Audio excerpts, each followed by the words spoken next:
Generador de caos en Yu-Gi-Oh! Capítulo 125. Este duelo no va como pensabas, se burló Selene con una sonrisa burlancia. ¿Qué, esperabas que me marchitara bajo el poderío varonil que tú y tu pequeño peón me lanzáis? Era la diosa de la luna. Una titán. Había nacido mucho antes de que existieran Krum, el verdadero Vincent o cualquier otro, y seguiría existiendo cuando ellos fueran poco más que cenizas. Su forma, su verdadera forma, completamente revelada, le permitiría aplastar bajo sus pies toda la fortaleza flotante en la que se encontraban atrapados y apenas sentirlo. Pero, al igual que su personaje Mai, conocía las frustraciones de una sociedad dominada por los hombres. Primero fue Cronos creyendo que todos debían hacer lo que él ordenaba porque era el padre de los titanes. Que había que respetarle por muy estúpidas que fueran sus ideas y que cualquiera que se atreviera a replicarle debía ser castigado de inmediato. Selene había visto a muchas titanesas ser castigadas por él, tanto verbal como físicamente. Sin embargo, había sido inteligente, sabiendo cuándo actuar y cuándo retirarse para evitar el golpe.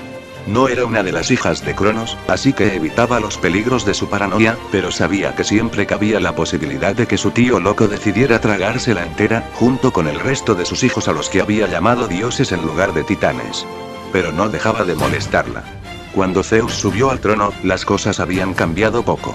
Los mortales creían que al menos escuchaba a Atenea, pero la forma en que violaba diosas, le faltaba totalmente el respeto a su esposa y se burlaba abiertamente de cualquier diosa que intentara decirle que estaba equivocado. Bueno, eso demostraba por qué los mitos y las canciones estaban tan equivocados con respecto a él. Y era lo mismo para todos los demás también. Ares, bueno, él había recibido el extremo corto del palo cuando se trataba de los mortales y Atenea, la perra, había arruinado la reputación de la prima de Selene, pero todavía se reía abiertamente de la idea de que cualquier mujer estuviera incluso por debajo de él, ya que eso hacía parecer que tenían una esperanza de alcanzarlo. Hefesto jugaba a ser cojo, juraba que había cambiado de pierna al menos 2 veces, pero trataba a Afrodite como un trofeo y bramaba que ninguna diosa podía entrar en su hija.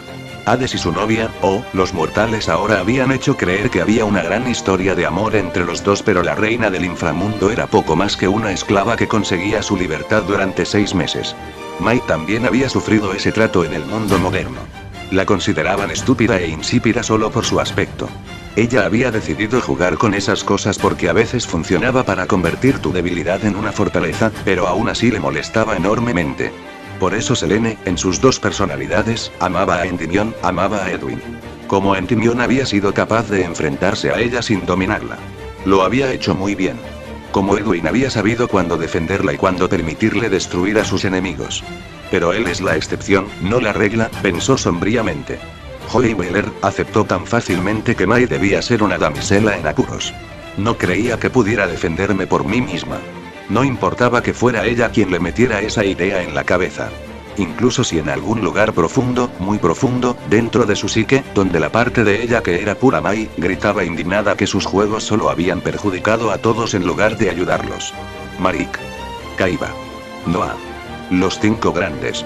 Todos piensan que soy inferior. Selene entrecerró los ojos. Y todos aprenderán lo equivocados que están.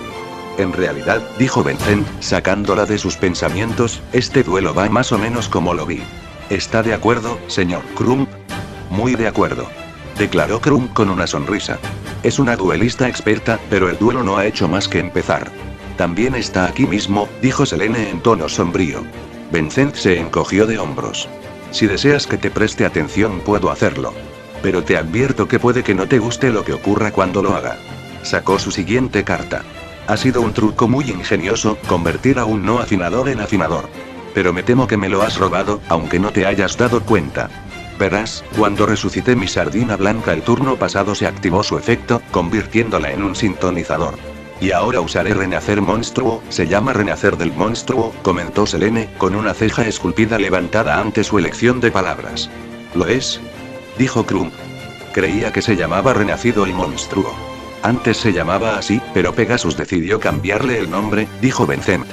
Algunos de los jugadores más veteranos, como yo, tenemos la versión original de esa carta y por eso preferimos llamarla Renacer el Monstruo. Tiene algo atemporal. Bueno, será una reliquia porque es algo que ya no va a suceder. Como renace el monstruo o como renace el monstruo. Selene extendió la mano. Uso el efecto de Mikiver/Sharpie Lady, que me permite negar y destruir una de tus cartas cuando se activa su efecto.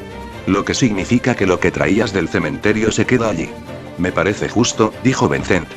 Entonces usaré la habilidad de mi mazo maestro, cápsula de hielo. Esto me permite, al coste de 500 puntos de vida, devolver uno de mis monstruos al campo desde mi cementerio. Así que seguiré trayendo de vuelta a mi pez sol blanco.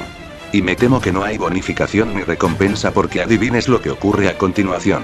La sardina blanca nadó en línea recta hacia el aire, como un salmón subiendo por una cascada, antes de convertirse en un anillo de luz. El pez sol blanco se lanzó justo después de la sardina blanca, convirtiéndose en un rayo de energía que entró en el anillo, provocando la creación de un nuevo monstruo blanco. El nuevo pez era realmente gigantesco. Con más de 9 metros de largo, la enorme ballena se abalanzó sobre el suelo, nadó por el aire y finalmente se detuvo junto a Vincent. ¿Tenía aletas doradas, o eran aletas? Selene había dejado que Poseidón se ocupara de los peces, y un porte regio. Era una criatura que innumerables pescadores habrían desperdiciado sus vidas intentando atrapar. Una bestia que habría atormentado sus sueños y alimentado miles de cuentos. Casi divina, en cierto sentido. No es que fuera un dios, sino que le recordaba a Selene algunas de las criaturas de fantasía que los olímpicos habían creado en su aburrimiento, solo para ver si podían. Leones con crines de plata y toros hechos de bronce viviente. Vincent, 3500. Y cuando aparece una bestia así, bueno, naturalmente altera mucho las aguas. Su llegada al campo provoca un maremoto que baña a tu dama arpía cibernética, destruyéndola. Selene apretó los dientes con frustración, con los ojos entrecerrados mientras su monstruo se hacía pedazos. Bien hecho, Vincent, bien hecho. Declaró Klum. Realmente has demostrado tu habilidad. Actúas como si le importara lo que tienes que decir, comentó Selene. Es un avatar de una persona real, pero solo un avatar. No es real. No existe. Es tan real como tú o como yo, argumentó Klum. ¿A quién le importa cómo llegó a existir? Ahora está vivo y eso es lo único que importa. Selene frunció el ceño. Le das órdenes como a una marioneta. No hace tal cosa, dijo Vincent. A diferencia de los demás avatares, yo no he sufrido ninguna alteración. ¿Qué? Vincent asintió. Sí. Mientras que gente como Nesbit, Gangsley y los demás han jugueteado con las mentes de mis compañeros avatares, yo sigo siendo exactamente igual que mi yo original en el mundo real. O quizá lo era, obviamente, no sé qué le pasa. Selene se quedó mirando a Vincent durante un largo rato. ¿Quieres que me crea por un segundo que este monstruo te ha permitido conservar tu libre albedrío? ¡Monstruo!, exclamó Krum, sonando muy ofendido. Yo no soy el monstruo aquí. ¿Quieres robar mi cuerpo? Si pudiera volver a mi propio cuerpo, lo haría, declaró Krum. Por desgracia, no puedo, ya que resultó dañado durante el proceso de transferencia. Pero el mundo será un lugar mejor sin usted, señorita Valentine. Usted y el resto de sus malvados amigos. Y fue entonces cuando Selene se dio cuenta. Krum pensó que era el héroe de esta historia. ¿Qué coño? Prácticamente podía oír gritar a Edwin. MC. Y Shifu siguió merodeando por la nave, con un humor cada vez más agrio a medida que pasaban los segundos. Todo en aquella estructura estaba mal. Era la representación misma de la corrupción del mundo. Un lugar de frío acero, donde no se generaba calor y los sonidos eran amortiguados. Donde el único aire que soplaba procedía de ventiladores y sabía a polvo viejo y virutas de metal. Un lugar repugnante que no conocía el calor del sol. Incluso las tumbas a las que había llamado hogar conservaban los recuerdos de la superficie. Habían parecido habitadas, aunque sirvieran de lugar de descanso a sus nobles antepasados. Esto no puede llamarse una tumba porque nunca hubo ni siquiera un eco de vida, pensó mientras evitaba con facilidad bajar por un pasillo que la habría enfrentado a uno de los sistemas de seguridad de Noé. Una torreta que habría disparado contra ella, aunque habría podido derrotarla lanzándole magia para confundir sus sencillos sistemas y poder romperla en pedazos, era una pérdida de tiempo innecesaria cuando podía ir a la puerta de al lado y, con el teclado de allí y el conocimiento de los códigos que le mostraba su collar del milenio, saltársela entera. Los muertos aún conservan los susurros de las vidas que una vez vivieron. Pero aquí, no hay nada. No hay alma en este lugar. O al menos no la había hasta que llegamos nosotros. Y Shifu entrecerró los ojos. ¿Este es el mundo que Yujimoto y sus tontos amiguitos quieren salvar? Sabía que sería fácil que la gente malinterpretara su misión. Creer que quería salvar el mundo. Ella lo hizo, por supuesto. Pero no era solo de Zorte quien quería salvarlo. Lo salvaré de esta corrupción. Lo devolveré a como siempre debió haber sido. Cuando el faraón derrote al dios oscuro será bendecido con los poderes que le corresponden como inmortal atrapado en un caparazón mortal. Arrasará estas llamativas ciudades y devolverá las tierras a la naturaleza. Los ríos fluirán libres y claros una vez más. La gente dejará a un lado sus distracciones y encontrará de nuevo la plenitud en los campos. Recordarán cómo trabajar con sus manos y cómo construir cosas realmente duraderas. Y alabarán al faraón por sus esfuerzos. Abrió una puerta y soltó un grito al encontrarse con otra persona. Al instante, sus ojos brillaron y levantó las manos, lanzando látigos de arena dorada desde las palmas para envolver y estrangular al intruso. El imponente dios de la muerte se limitó a agarrar el zarcillo como si fuera la muñeca de un niño travieso y se mantuvo firme. No hay necesidad de eso, declaró Bron Bones. Y Sifu lo consideró durante un largo momento, y luego se relajó, soltando su ataque. Bron era diferente de Selene. Aunque no era un dios egipcio, seguía siendo un dios de la muerte. Como un primo de Horus y Ra. Si bien era cierto que había pensado mal de él cuando se enteró de su condición divina, su opinión sobre él había cambiado. Sí, había parecido aliarse con Endymion, pero eso no significaba que fuera enemigo del faraón. De hecho, parecía estar bastante preocupado por las acciones de su hermano, protegiendo a una joven que trabajaba para Kaiba de los oscuros deseos de su hermano. Los dioses son volubles y sus caminos son difíciles de entender, se recordó a sí misma. Mientras que los gustos de Selene no ven ningún problema en atarse a alguien tan oscuro como Endymion, de modo que los ciega a todo lo demás, lo mismo no es cierto, tal vez, para Bron. Ayudaba el hecho de que Selene había recogido vislumbres de su pasado. No de las acciones que él mismo había llevado a cabo.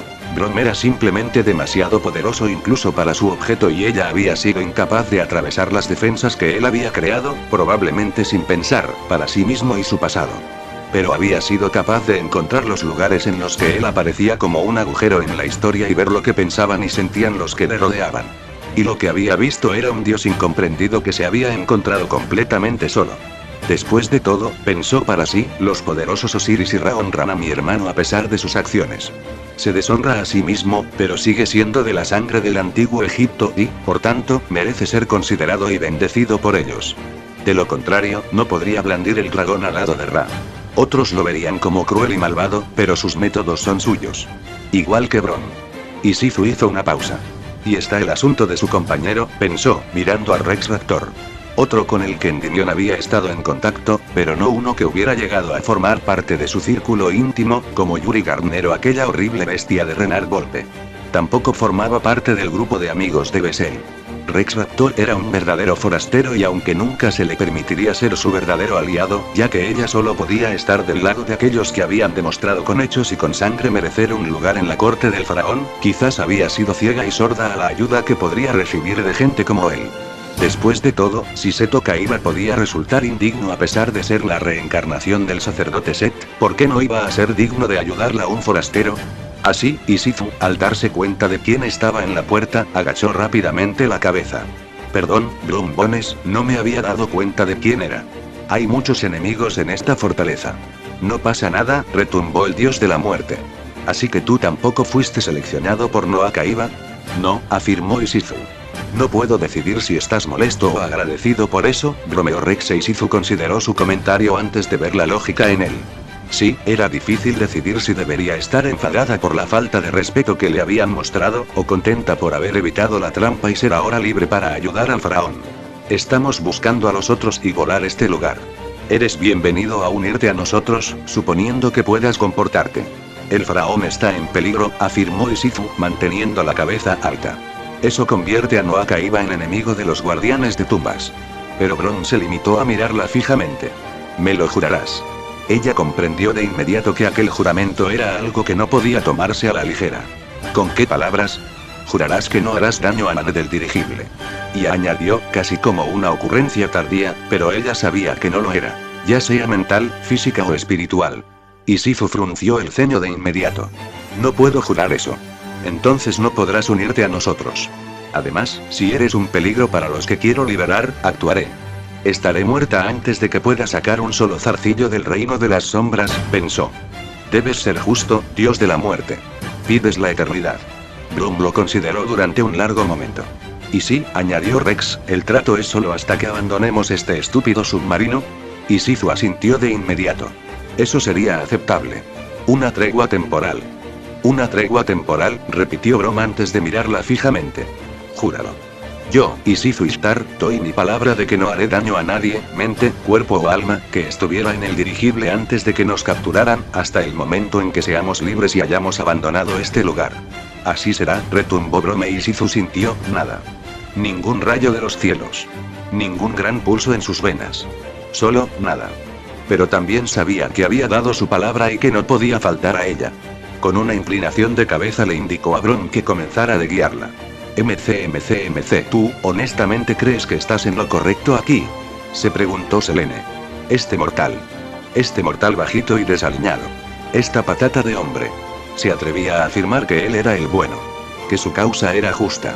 Ella se quedó mirándole atónita. Trabajaste para Gozaburo Kaiba. Así es, afirmó Crump. Era fabricante de armas. Crump se encogió de hombros. Yo solo llevaba la contabilidad. Yo no decidía en qué se gastaba el dinero. ¿Culpas al conserje que trabajaba para Seto Kaiba de que secuestrara al abuelo de Yuji?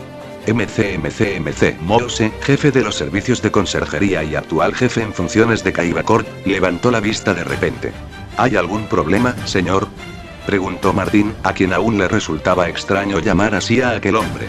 No, creo que estoy bien. Ahora, hablemos de merchandising. Giró la cabeza hacia el recién incorporado jefe de desarrollo de productos, división no tarjetas. Estoy pensando en almohadas para el cuerpo. Sí, dijo Tom, el jefe de departamento, con un suspiro, más o menos me lo imaginaba. Chica maga oscura, elfa mística, reina amazona. Pensando demasiado en pequeño. Muchas mujeres y gays querrían abrazar al mago oscuro. ¿Por qué no un ojos rojos? Susurró Aria desde la puerta. Eso también, dijo Moose. Ya. MC. Entiendo que haya mucha gente a la que no le guste que haya hecho armas. A mí tampoco me gustaba, pero comprendo que haya demanda de esas cosas. Y muchas veces son necesarias para proteger la paz. ¿Cuántos déspotas de pacotilla controlarían países, autorizando violaciones y asesinatos, si Gozaburo Kaiba no hubiera estado ahí para proporcionar a los soldados las armas y los chalecos antibalas necesarios para proteger sus patrias? Selene se quedó mirando al hombre, tratando de decidir si estaba planteando un buen argumento o si simplemente estaba loco. Era posible que fuera ambas cosas, había descubierto que tanto los inmortales como los mortales podían estar locos y cuerdos al mismo tiempo. Cuanto menos se dijera de aquella semana en que su Entimión había probado suerte en la alfarería, por ejemplo, se sacudió ese pensamiento. Gozaburo Kaiba maltrataba a su hijo. Nunca le puso una mano encima al joven Noah. Lo amaba y se afligió mucho cuando enfermó. Me refería a Seto Kaiba. Oh, abusó de Seto Kaiba, ¿verdad? Dijo Crump riendo. ¿Has conocido a Seto Kaiba? Yo sí, lo conocí cuando era pequeño, no mayor que el pobre y dulce Mokuba. Ese chico tenía hambre de retos y no le gustaba que se los negaran. El señor Kaiba se lamentaba casi a diario de que Seto se pasara por el forro todas las tareas que le asignaba, de que se negara de dormir o a comer, de que completara en horas tareas que deberían haberle llevado semanas porque pensaba que todo formaba parte de una gran prueba. Crump negó con la cabeza. No, Seto solo fue maltratado si crees que abusó de sí mismo por su afán de usurpar a Gozaburo. Selene frunció el ceño. Podía ver a Seto haciendo todo eso, sinceramente. El adolescente era tan testarudo que no era difícil creer que se le metiera en la cabeza que Gozaburo le estaba poniendo a prueba y que solo podía probarse a sí mismo completándolo todo en un plazo de tiempo demasiado corto. De hecho, cuanto más lo pensaba Selene, más se imaginaba a Seto decidiendo que tenía que hacerlo porque le habían dicho que no debía. Estoy de acuerdo con Crump, pensó, horrorizada. Y sin embargo le traicionaste, señaló. Dije que no estaba de acuerdo con todo lo que hacía el señor Kaiba. Pero no iba a dejarlo, necesitaba mantenerme a mí misma y a las muchas organizaciones benéficas que apoyaba. Antes de que Selene pudiera presionarle sobre eso, Crump continuó. Cuando Seto acudió a nosotros con sus ideas de mejorar Kaiba Corp, fui el primero en apuntarme. Me pareció maravilloso que quisiera dejar de fabricar armas. Frunció el ceño, rascándose la barbilla. Admito que no sé muy bien por qué el resto de la junta aceptó seguir con ese plan, tuvieron que haber visto que tendrían un papel disminuido. Selene cerró los ojos un momento. ¿Así se siente Edwin todos los días? Pensó para sí. Intentaste que mataran a Seto. Me horroricé cuando supe que Pegaso lo había ordenado. Pensé que debíamos comprar la parte de Seto y permitirle crear su propia empresa. El paquete de beneficios que había escrito para él era más que generoso, secuestraste a Mokuba. Crump la miró secamente. Sacamos a un preadolescente de una mansión vacía después de que su hermano aparentemente se suicidara y lo llevamos a una isla paradisíaca donde pudo alojarse en un castillo. Selene abrió la boca y la cerró de golpe. Vale, algo de razón tienes, admitió la diosa. Pero, ¿y el mundo virtual? ¿Qué pasa con él? Intentaste robar nuestros cuerpos, ahora quieres robarlos. Si pudiera volver a mi propio cuerpo, lo haría, dijo Krum. En cuanto a todos vosotros, vuestros crímenes pueden haber sido ignorados por las autoridades, pero no por mí. Veo lo que realmente eres, señorita Valentine. Sé cómo intentaste hacer trampas en el reino de los duelistas. ¿Cómo robaste ese casino en Las Vegas? Fue en Reno, eso no cuenta, se quejó Selene. Mentiste sobre tu edad, embaucaste a hombres ricos para que te llevaran a sus casas y luego revelaste que no eras mayor de edad. Selene frunció el ceño. ¿Desde cuándo los 12 años no son la edad legal? Estúpido mundo moderno. Krum pinchó el pecho al oír aquello. Y eso que solo eres tú. El resto de tus amigos son igual de malos, si no peores. Seto Kaiba atacó a ese pobre Solomon Muto y lo mandó al hospital, sí que lo hizo, admitió mentalmente Selene.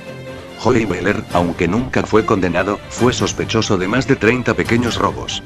Selene no se había dado cuenta de que Joey había sido tan malo antes de que se le fuera la cabeza, pero, sinceramente, sabía que había robado el dinero del almuerzo a niños.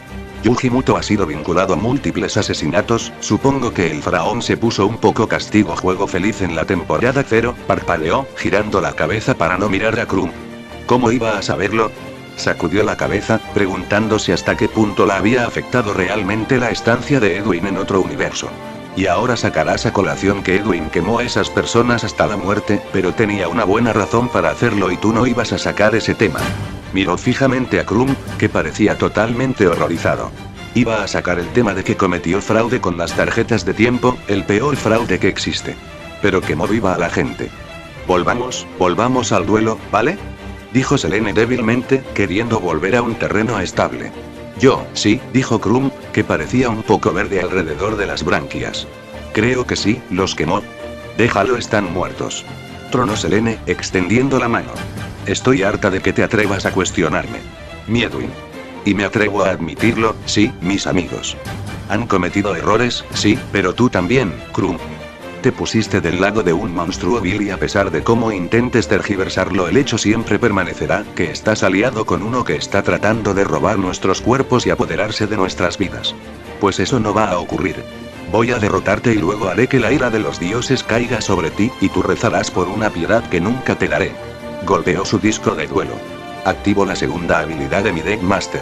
El coste de la destrucción. Su Deckmaster desplegó sus alas, liberando rayos de luz de sus plumas que golpearon el lugar donde su Kyber/Sharpie Lady había estado momentos antes. El lugar empezó a brillar y Selene sonrió al ver el desconcierto de Vincent. Este efecto hace que toda destrucción de efecto sea tratada como destrucción de batalla. Vincent, por su parte, no parecía en absoluto desconcertado por la maniobra. Debe haber entonces algún efecto que quieras activar que requiera que ese monstruo haya sido destruido durante la batalla. ¿Lo has averiguado tú sola? Se burló Selene mientras golpeaba su disco de duelo. Activo me cara hacia abajo, espejo seductor dividido. La luz que había golpeado el último punto de apoyo de Kyber/Sharpie Lady brilló, revelando un espejo que aún contenía la imagen del monstruo Synchro. Pero cuando el cristal empezó a romperse, los fragmentos separados mostraron diferentes Harpie Ladies, con cortes de pelo y armas salvajemente únicos, cada una sonriendo mientras miraban fijamente a Vincent y su ballena de aura blanca. Una vez por turno, si una dama arpía es destruida en batalla, puedo invocar directamente desde mi mazo una nueva dama arpía, siempre que tenga un nombre diferente. Y eso es lo que voy a hacer. Ven aquí, perfumadora de arpías. La arpía, de aspecto elegante, apareció en el campo, haciendo una reverencia antes de colocarse en posición de defensa, mientras a su alrededor se acumulaba una nube rosa llena de pétalos de rosa y otros materiales perfumados que flotaban en la niebla. Y cuando invoco esta carta, puedo añadir una carta de mi mazo a mi mano. Sonrió, y su disco de duelo escupió la carta que quería sin que ella tuviera que dar una orden. Las ventajas del mundo virtual, supongo, aquí todo es una orden mental. Podría haber usado mis poderes para ordenar que apareciera la carta, pero esto era mucho más fácil. Dijo en voz alta. Y eso me protegerá fácilmente de tu ballena y su ataque. Puede que sí, dijo Vincent asintiendo con la cabeza. Podría, es la palabra clave, ya que la ballena de aura blanca puede atacar 2 veces por turno, lo que significa que tu monstruo está a punto de ser completamente aplastado y luego tú también. Entonces, pero Selene aún no había terminado. Activo tormenta de plumas de arpía. Lanzó la trampa al campo. Puedo jugar esto directamente desde mi mano y cuando lo haga anula el efecto de tu monstruo. Lástima, creo que era lo más cerca que ibas a estar de conseguir la victoria. Vincent se limitó a ordenar a su ballena de aura blanca que atacara a la perfumista Arpie. El monstruo solo inclinó la cabeza y cerró los ojos antes de que la gigantesca ballena blanca y dorada se abalanzara sobre ella, con las fauces abiertas de par en par mientras inhalaba la Arpie entera, haciéndola anicos. Pero tu muro ha sido derrotado y vuelves a estar indefensa. ¿Lo estoy? Preguntó Selene. ¿Planeando algo más? Preguntó Vincent. Adelante, hazlo. Este turno he demostrado que puedo hacer añicos más que fácilmente cualquier cosa que pongas en mi camino. A pesar de todas tus fanfarronadas, tú eres el que tiene el campo vacío y mi ballena de aura blanca sigue preparada para derrotarte el próximo turno, cuando tu tormenta de plumas de arpía haya desaparecido. Y por todos tus comentarios sobre romper mi muro, soy yo la que tiene puntos de vida que siguen aumentando. Miró a su Deckmaster, sus puntos de vida saltando una vez más. Selene, 4400. Una gota del cielo no hace un océano, ni unos pocos puntos de vida te permiten alcanzar una gran victoria. Vincent sacudió la cabeza. ¿Quieres saber a qué me suena esto? La verdad es que no. Fanfarronadas, comentó. A pesar de todas tus afirmaciones de que eres una diosa, no actúas de forma diferente a cualquier otro mortal que pudiera enfrentarse a mí. Completamente humana. Selene enarcó una ceja al oír eso. ¿Se supone que eso debe asustarme? ¿O ser un insulto? Pero incluso mientras lo decía no podía evitar preguntarse si él tenía razón. Me siento rara, diferente. Es como cuando soy Mai pero retengo todos mis recuerdos. ¿Es algo de este mundo? ¿O ser incapaz de aprovechar mis poderes? ¿Esto me ha afectado y ha hecho que la humanidad que ha crecido en Mai se desarrolle en mí? Era un concepto interesante. Un concepto que exploraría en el momento en que dejara el mundo virtual convertido en una ruina en llamas, con solo los gritos de Noah al morir como señal de que alguna vez existió algo allí con una pizca de inteligencia. MC, señorita Garner. Señor Taylor. Pido disculpas por todo esto. Thea y Tristán compartieron una mirada. Cuando les hicieron entrar en el edificio esperaban muchas cosas. Pero encontrar a un hombre trajeado sentado ante una larga mesa no había sido una de ellas. La habitación parecía el despacho de cualquier abogado del mundo real, y tanto Thea como Tristán habían estado muchas veces en ese tipo de despachos. En el caso de Thea, era cuando su padre la llevaba con él mientras estrechaba la mano de los fiscales y discutía casos a los que, en aquel momento, no se había molestado en prestar atención, pero que ahora deseaba haber hecho. Para Tristán, se trataba sobre todo de que su padre recibiera asesoramiento jurídico sobre el negocio de los muebles. Ese tipo de despacho estándar era en el que se habían encontrado los dos. Paneles de madera.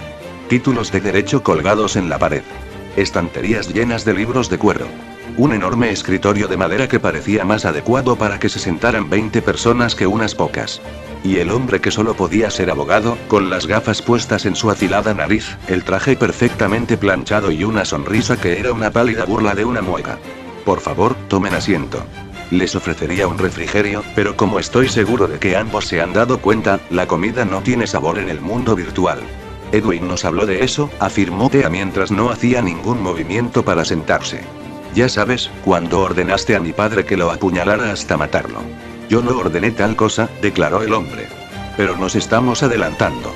Soy Philip Johnson, antiguo abogado de la corporación Kaiba. Y tenía la esperanza de que pudiéramos sentarnos y discutir cómo llevar esta desafortunada situación a un final seguro. Nos dejas marchar y no volvemos a verte, comentó Tristán, golpeando la mesa con el dedo. Aceptable, dijo Johnson. Tristán miró a Thea. Ella le devolvió la mirada. ¿Vienes otra vez? ¿Puedo ser sincero con los dos? Dijo él. Ustedes no eran mis opciones. Os investigué a todos y ninguno de vosotros estaba en mi lista para ser traído al mundo virtual, y mucho menos para ser objetivos míos y de mis asociados. Por desgracia, ahora estáis aquí y por eso quiero encontrar la manera de que os vayáis para que no arruinéis lo que pretendemos hacer. En otras palabras, dijo Thea con un resoplido, ¿quieres asegurarte de que no intervengamos y arruinemos las cosas cuando vayas a robar el cuerpo de otra persona? Bueno, sí. Resopló Thea. Tampoco vamos a dejar que te lleves a nuestros amigos. Aceptable. Joseph Weller estaba en lo alto de mi lista de candidatos beneficiosos, pero no es algo que rompa el trato. ¿Beneficioso?, preguntó Tristán. Examiné qué personas serían las menos echadas de menos, así como aquellas que considerábamos que habían desperdiciado sus vidas. También tuve en cuenta aquellos cuyas vidas implican enredos que podrían causarnos problemas a la hora de alterar sus caminos actuales. No serviría de nada que yo seleccionara personalmente a Joseph, ya que no sería creíble que decidiera estudiar Derecho. Tendría que estar desesperado para ir a por él yo mismo.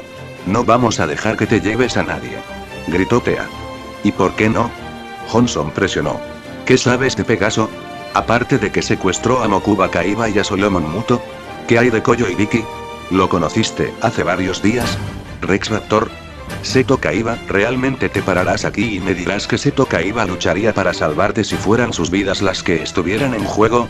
Vamos, usa un poco de lógica. No está bien. Tristán estalló. ¿Y está bien arriesgar la vida de tus amigos por gente a la que no le importas? Johnson presionó. ¿Lloras por el monstruo al que tributas para invocar a tu monstruo más fuerte? Por supuesto que no. Ese es su propósito. Lo mismo con esto. Reclamaremos nuevos cuerpos, hemos tenido años para prepararnos para este acontecimiento. La única pregunta es si estás dispuesto a apostar a que mis asociados no llegarán primero a tus amigos mientras tú estás aquí juzgándome. Hizo una pausa. O podéis sentaros como adultos maduros y salvar a los que os importan, garantizando que estén protegidos junto con vosotros mismos. Thea y Tristán se miraron durante un largo momento. Y luego, ambos tomaron asiento en la mesa. MC Chaos versión Make. Gracias a Axel por escribir esto. Por favor Meijin, por aquí. La primera ronda empezará en un momento, dijo un empleado de Yajima Trading mientras abría la puerta de una cabina privada.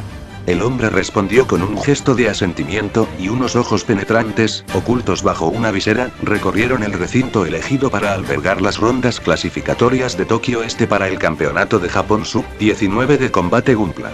Mientras Meijin Kawaguchi III observaba a los equipos de 3 que representaban a las distintas escuelas, academias y clubes de la región, no pudo evitar sonreír ante la tensión y la emoción que corrían por el aire. Fue entonces cuando su mirada se posó en una esquina apartada y vio a un hombre hablando con uno de los equipos. Un jugador infame a nivel nacional, del que se hablaba junto a figuras de la talla de Ricardo Fellini, Niels Yajima, Yasaka Mao, incluso él mismo.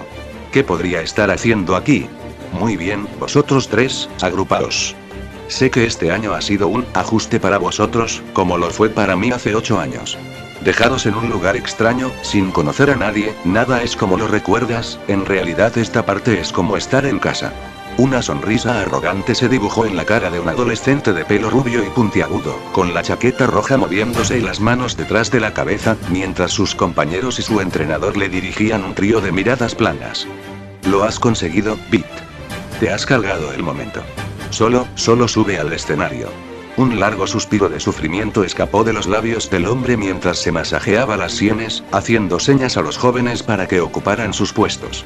Uno de los miembros, que vestía lo que debía de ser su uniforme escolar, un conjunto a juego de camisa y pantalón negros ribeteados en dorado con largos mechones negros y unos ojos púrpura sorprendentemente vibrantes, se limitó a negar con la cabeza, mientras que el otro, un joven pálido de pelo negro peinado hacia atrás que vestía un traje completo de 3 piezas y llevaba un maletín, golpeó a su irreverente compañero en la nuca mientras ocupaban su lugar en uno de los 4 puestos de combate. Siempre sientes la necesidad de presionar, ¿verdad, Pete? Déjame en paz, Lulu, os tomáis las cosas demasiado en serio. Alguien aquí necesita saber lo que es diversión. ¿Cuántas veces tengo que decirte que no me llames así? Basta ya, vamos al grano, interrumpió el joven trajeado, dejando caer su maletín en el espacio que quedaba entre ellos y abriendo los cierres para que los 2 compañeros de equipo pudieran coger sus respectivas máquinas. Gracias de nuevo por ponerlos a punto, Roger. Cualquier otra palabra que el equipo hubiera podido decir se interrumpió cuando los altavoces de la sala de eventos cobraron vida. Ahora, el primer partido del día. Representando al Instituto Yoshiisa, el equipo Burning Galaxies. Representando a la Academia Kosasekai, equipo multiversal. Una voz robótica con sabor masculino ocupó el lugar del locutor mientras el parloteo general de la sala se apagaba. Cumpla Battle, modo combate, inicio. Nivel de daño del modelo, fijado en B. Por favor, ajusten su base de GP. Como uno solo, ambos equipos introdujeron sus dispositivos de identificación en el sistema, sus nombres y máquinas aparecieron brevemente en las pantallas a medida que se registraban. Comenzando dispersión de partículas Plavsky. Campo 1. Espacio. Las luces de todo el recinto se atenuaron cuando los sistemas se pusieron en marcha, y unas brillantes partículas azules surgieron de los paneles hexagonales mientras se generaba el mapa seleccionado. Un vasto campo de asteroides se materializó a través del espacio entre los equipos, las rocas a la deriva lentamente presentando una variable en constante cambio para el campo de batalla. Preparen su Gunpla. Con un chasquido de pies de plástico, cada combatiente colocó su Gunpla en la zona de lanzamiento frente a ellos, generándose perchas simuladas alrededor de cada máquina mientras eran escaneadas e infundidas con partículas. Al alcanzar la plena saturación de partículas, cada Gunpla levantó la cabeza y sus ojos parpadearon mientras empezaban a reaccionar a cada movimiento de prueba de las esferas de control de sus respectivos pilotos. Comienza la batalla. Lelouch Lamperouge, Rebelión Ala Cero. Comenzando operación. Bitlow, Barbatos Lige Rex. Hagámoslo. Roger Smith, H1 Vigo, y No Guilty. El entrenador se recostó contra la pared y sonrió mientras su equipo empezaba a pilotar en círculos alrededor de sus desafortunados oponentes, con su propio pelo rubio y su barba ocultos bajo las tenues luces.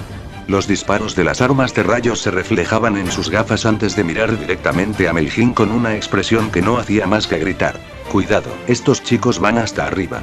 MC. Presentamos al entrenador Chaos el Terror de Luna 2, entrenador del equipo multiversal.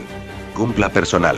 Blood Moon Gundam. El caos de la Tierra 002036. Final capítulo 125.